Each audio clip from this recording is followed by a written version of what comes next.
नमस्कार दोस्तों और मेरे डियर स्टूडेंट्स, आपका स्वागत है 109 के exam preparation point of view से फाइनल पार्ट में। मैं Gaurav Chaudhary, lecturer electronics GPC Dausa से आप सबका स्वागत करता हूं। तो चलिए आज हम इसका लास्ट पार्ट पढ़ रहे हैं, यानी ई प्रैक्टिकल तैयार कर रहे हैं एग्जाम पॉइंट ऑफ व्यू से। जैसा कि आपको पता है कि अभी 31 जुलाई तक हमारे केंद्र सरकार को फॉलो करते हुए राज्य सरकार ने अभी स्कूल और जो भी कॉलेजेस हैं उनके लिए, स्टूडेंट्स के लिए अभी स्टिल लॉकडाउन कर रखा है। तो मैं उम्मीद करता हूं कि वो इन सारे ई लेक्चर्स का या ई प्रैक्टिकल का या ई ट्यूटोरियल का फायदा अधिक से अधिक उठा रहे होंगे। तो हम आज एक्सपेरिमेंट नंबर 15 से देखते हैं। फाइनली जो 15 है हमारा, soldering and desoldering of different components on PCB by soldering iron and desoldering pump. Second है desoldering of different components on PCB by desoldering pump and desoldering brad। 17th है measurement of amplitude and frequency of a signal using CRO, जो कि बहुत important है। और 18th है familiar with tools which are used in electronics workshop। तो चलिए experiment number 15 पे चलते हैं और इसको देखते हैं। हमें एग्जाम पॉइंट ऑफ व्यू से अगर किसी स्टूडेंट का आता है तो किस वे में उसको इसको लिखना है। तो ये है हमारा एक्सपेरिमेंट नंबर 15, जिसका एम है soldering and desoldering of different components on PCB by soldering iron and desoldering pump. हालांकि एक्सपेरिमेंट नंबर 16 को भी हमने डीसोल्डरिंग किया है, लेकिन स्टूडेंट्स ध्यान रखें कि अलग से डीसोल्डरिंग या अलग से सोल्डरिंग का नहीं आएगा। हो सकता है एक जैसे पीसीबी दी जाएगी, यानी रॉ पीसीबी दी जाएगी कुछ पर्टिकुलर साइज की, तो वहां पर आपको एक सर्किट की सोल्डरिंग करवा ले और एक छोटे से पोर्शन में उसी से मैं डीसोल्डरिंग भी करवा लें। तो ये तो हुआ हमारा एम। जाहिर सी बात है जो हमें इक्विपमेंट्स रिक्वायर्ड होंगे वो डिफरेंट टाइप ऑफ टूल्स, जैसे प्लायर, कटर, जो कि हम जब सोल्डरिंग कर लेते हैं कंपोनेंट की, जैसे फॉर एग्जांपल हमने रजिस्टर लगा लिया, फाइनली हमें उसकी कटिंग करनी है, उसकी फिनिशिंग करनी है, तो उसके लिए हमें प्लायर, कटर या नोज प्लायर की जरूरत है या ट्वीजर की जरूरत है। सोल्डरिंग आयरन, जाहिर सी बात है सोल्डरिंग आयरन, और डीसोल्डरिंग पंप जाहिर सी बात है डीसोल्डरिंग के लिए।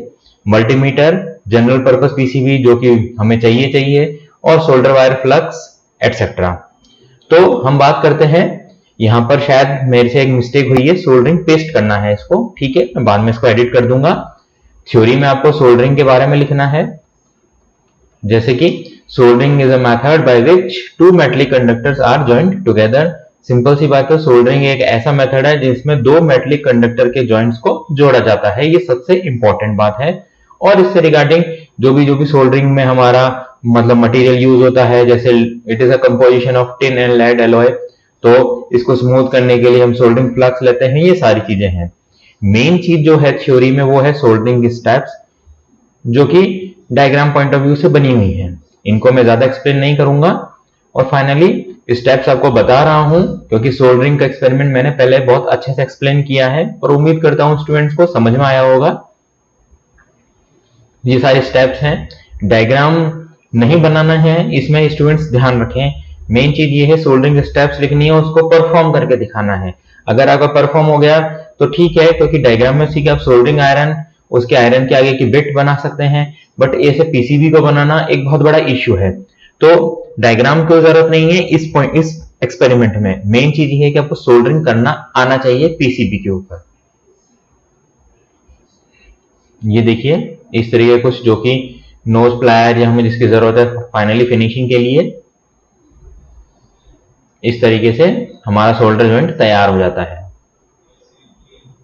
कुछ हमें प्रिकॉशंस के बारे में लिख देना है। सबसे मोस्ट इंपॉर्टेंट है कि प्रॉपर वोल्टेज होना चाहिए। पता चला आपने पावर के पॉइंट में लगा दिया तो सोल्डरिंग आयरन जल जाएगा। और दूसरा मेन प्रिकॉशन ये है कि जब सोल्डरिंग आयरन जब गर्म होना स्टार्ट होता है तो आप उसको बहुत ध्यान से पकड़े, मीन्स प्लास्टिक के पोर्शन से ही पकड़े। ऐसा नहीं हो थोड़ा सा अगर आपने लोहे का या आयरन के पार को टच कर दिया तो आपका हाथ जल सकता है। ये सबसे ज्यादा ध्यान रखना है।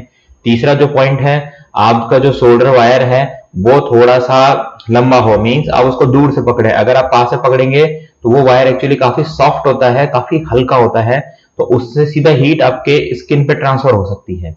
बाकी रेस्ट सिंपल सी चीजें हैं कि ओवर हीटिंग ना हो कंपोनेंट्स की पीसीबी, जैसे कि 6 नंबर पर देख रहे हैं। 7th है do not use more solder which में short circuit the conducting path. तो इस तरीके के कुछ प्रिकॉशंस हमें सोल्डरिंग के टाइम पे ध्यान रखने हैं। तो ये तो रिजल्ट हुआ हमारा कि हम कैसे सोल्डरिंग कर रहे हैं। एक चीज का ध्यान रखिए, जो मेरा एम था उसमें मैंने लिखा है सोल्डरिंग एंड डी सोल्डरिंग। मैंने दरअसल इसको एग्जाम पॉइंट ऑफ व्यू से एम लिखा है और बताया ये है कि कैसे सिर्फ सोल्डरिंग किया जाता है। अगर आपको डी सोल्डरिंग करना है तो आपको ये जो अगला एक्सपेरिमेंट है उसमें डी सोल्डरिंग के स्टेप्स लिखनी है। जाहिर सी बात है, एम वही desoldering of different components on PCB by using desoldering pump and desoldering braid. हालांकि डी सोल्डरिंग ब्रेड मैं आपको एग्जाम में नहीं दूंगा। Equipments required different type of tools such as plier, cutter, nose plier, और जाहिर सी बात है आगे के जो भी है हमारे। तो सबसे चीज ये है कि डी सोल्डरिंग हमारे तभी आएगा जब हम पहले उसका सोल्डरिंग कर चुके होंगे, इसलिए दोनों एक्सपेरिमेंट लिंक्ड हैं। रेस्ट आपको स्टेप्स फॉलो करनी है और ये डी सोल्डरिंग पंप जो आप देख रहे हैं, बाकी सब कुछ आपको वही स्टेप्स लिखनी है सिंपल, और प्रिकॉशंस लिखने हैं। प्रिकॉशंस मतलब पहले आपने सोल्डरिंग करके दिखा दिया, फिर डी सोल्डरिंग करके दिखा दिया, उनकी थ्योरी में स्टेप्स लिख ली और फाइनली हमने रिजल्ट को मेंशन कर दिया। तो ये होता है हमारा सोल्डरिंग एंड डी सोल्डरिंग का। फाइनली हम एक्सपेरिमेंट नंबर 17 पे आते हैं, जो कि बहुत इंपॉर्टेंट है और काफी स्टूडेंट्स को आएगा। वो है सीआरओ।